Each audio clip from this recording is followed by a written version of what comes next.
In the process of going through thousands of recently sold items on eBay to update this Card Quest Investor Championship leaderboard, which tracked the rookie card resale prices of approximately 60 different NFL athletes that you guys hand chose back on July 1st.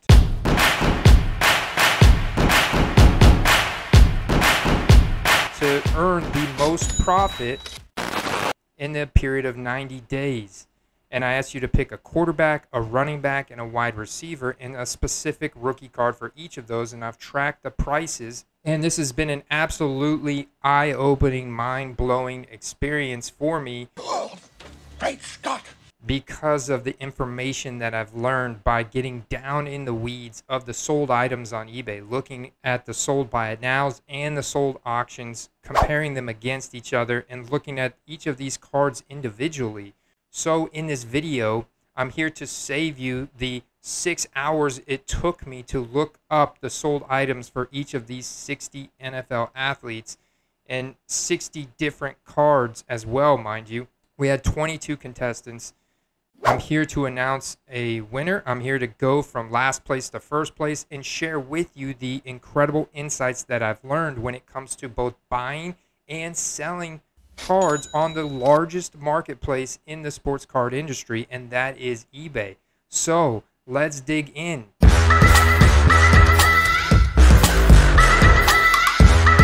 Out of 22 contestants, all right, in 22nd place is David Hunter. His quarterback pick was Tua Tagovailoa's Optic Base. On July 1st, that was a $12 card.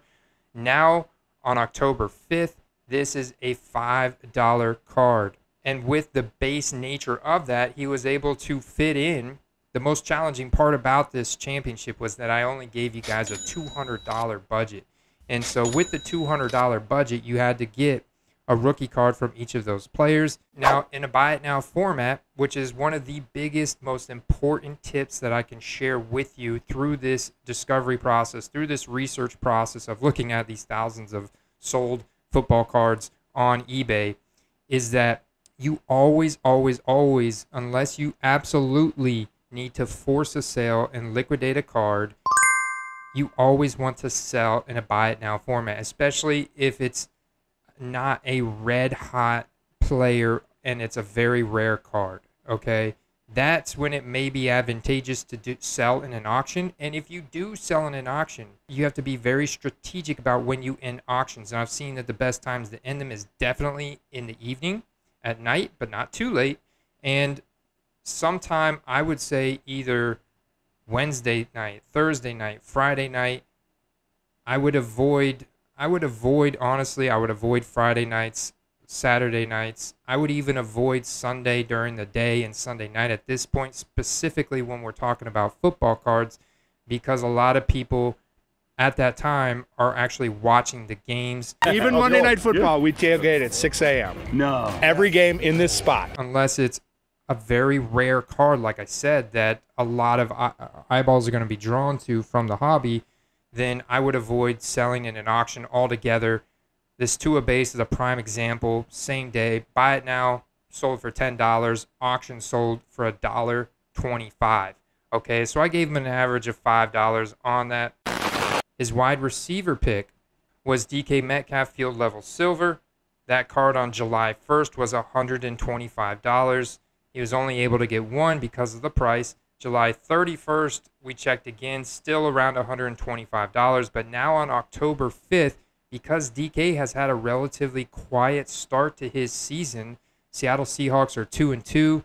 They're right in the thick of it. Incredible matchup tonight, right, against the Rams, divisional rivals. That NFC West division is stacked. In an auction, that card can be bought for around $61. In a buy it now, that card can be bought for around $65. And see, the field level silver is a very rare card, but because of DK's somewhat quiet start here to the season, he has not been playing at the level of a Cooper Kupp or a Tyler Lockett, right? And the Seattle defense is like Swiss cheese, and they've struggled on defense, certainly. And that's a loss of $55 over that time period. And then His running back pick was Christian McCaffrey Prism Base Silver. One of those for $95. On July 31st, this card could have been had for $75. On October 5th, this card has not moved a whole lot. When you look at CMC's Prism solds, in a buy it now format, this card is still selling for $80 to $90. A PSA 9 selling for $100, or Raw is right up there around $85. Even the Optic Holo is right around $65 to $70. But when you're looking at buying a Christian McCaffrey Prism Silver right now, you look at an auction. Here's an auction that ended on September 30th, last Thursday, from Probstein123, who's a huge sports card consignment service, and you've got to think they know what they're doing when they're listing auctions. This auction ended for $29.88. So huge example right there. This had 23 bids, guys, and it ended for a fraction of what the buy it now ended for. All right, so all in all, it took quite a bit of loss. We look at MT Cards 407 in the 21st position. At the time, on July 1st, you got to think about this. This was before the news was released that Aaron Rodgers restructured the contract. They were giving him the out at the end of the 2021 season. His pick at the time was Jordan Love's Optic Holo. That was a $50 card on July 1st. Well, that card hasn't gone down a whole lot. It's only gone down to $40 on October 5th here. And you can see that SGC 10 in an auction sold for $68, whereas a Raw buy it now in a one-touch sold for $55. A best offer was accepted. The Jordan Love Optic Holo in an auction Raw, though same day, this is all pretty much the same day, October 5th and 6th, this went for $27. So you can see the difference between the buy it now and the auction right there. Back on Friday, October 1st, this card went for $30 in a buy it now format Raw. And this is one of the best tips I can give you guys that will help you in the buy it now format to sell your cards for the most amount of money possible. And that is to put your card in a one touch. Take a picture of your card in a one touch. Make sure you're using good lighting. Don't have light shining directly on top of the card, because that's going to create a reflection and you're not going to be able to see the color, the bling, and the silver refraction in that card.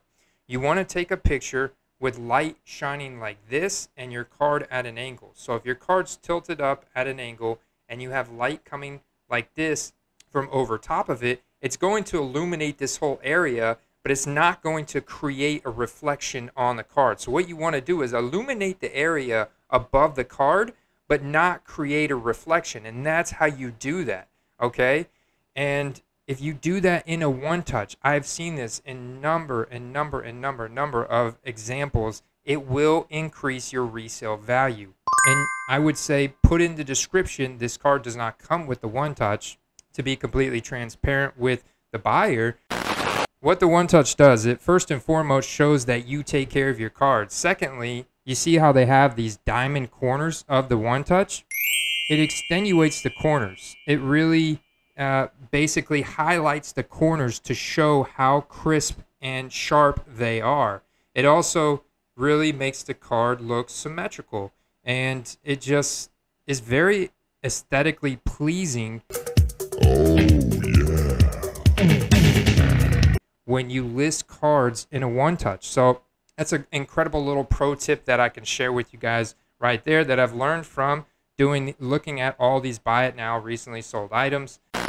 His wide receiver pick in Calvin Ridley, field level silver. This was a $50 card July 1st. Fast forward to October 5th, beginning of October here. This is a $30 card. And so there's not a lot of these solds. The last auctions of these were, because field level silver is a very rare card, guys. It is very short print, is very scarce. It's one of my favorite investments. It's highly coveted in the hobby. And so, but when they do come for auction, you definitely want to keep these searches saved. That's another thing to do. So for elite Hall of Fame caliber players, you know, that their career has the potential to be Hall of Fame and you're speculating on them, They just maybe they're in a poor team scenario with poor coaching or poor quarterback or poor offensive line. The auctions can be had for a considerable discount. So we had an auction on September 12th, stay at $50, but then an auction with an identical picture go on September 23rd, just 11 days later, go for $23.60. But you look at the buy it now, the most recent buy it nows I have are going back to September 12th, September 5th. This card, $75. And then his running back pick was Cam Akers Prism Silver. This card has now dropped all the way down to $10 because Cam Akers is out for the season. The Cam Akers Prism Silvers right now, if it's in an auction, you could potentially get this card for under $10. This is another very short print card. There's not a lot of Prism Silvers floating around in any of the marketplaces. Panini, if you'll have noticed, through my research, I have found out that they've left the Prism Silvers very short print in comparison to the rest of the Prism cards. And Prism is still the most liquid set in the market. It's the most highly demanded set. It is the primo set when we're talking about, main retail sets. When we're talking comparing, base Donruss and Absolute and Phoenix and Illusions and Mosaic and Chronicles and Select and Optic. I think I mentioned those already. Can't forget about Score and Rookies and Stars and Prestige and Certified and Contenders and Playbook and Panini Playoff. These were all retail sets released in 2020 or early in 2021 for the 2020 season. Prism is king still. So I know that this video up until this point has been an exorbitant amount of information to absorb. So on the Spartans 25, 4th and 2, looks like they're going for it. Stackhouse takes a snap, play action fake, and he floats one out to McCringleberry. Avoids a tackle, shakes another defender. Touchdown, Tiger! That is McCringleberry's 8th for the season. Now, he needs to watch it on the celebration here. This ref enforces a strict 2 hip pump limit. There's one, there's two. Third pump and a flag. Stay tuned, subscribe, tune in for part 2 next week where I go through the rest of the contestants and break down the learning lessons that I've taken away from it. See you in that video.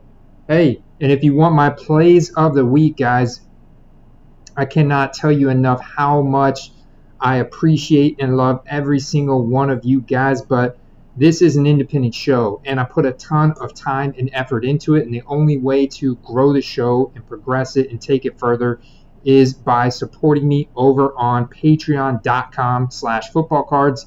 And because of that, I give a ton of bonus perks to the patrons over there. We're talking early access to all the videos, bonus videos, backstage pass, articles on a weekly basis, getting down in the weeds, presenting the evidence around why I picked certain players to invest in, projecting the future, projecting the schedule, the future, everything, and then hand-picking auctions and listings that I believe are great right now.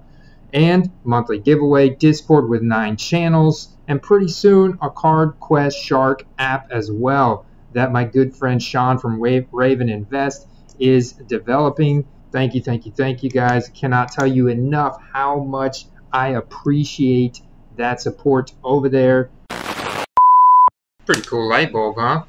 I mean, it's pretty neat. You can like hang it wherever you want. Oh, you better watch out though. It'll blind you. It'll blind you. All right, guys. Stay tuned. See you in the next episode. Peace.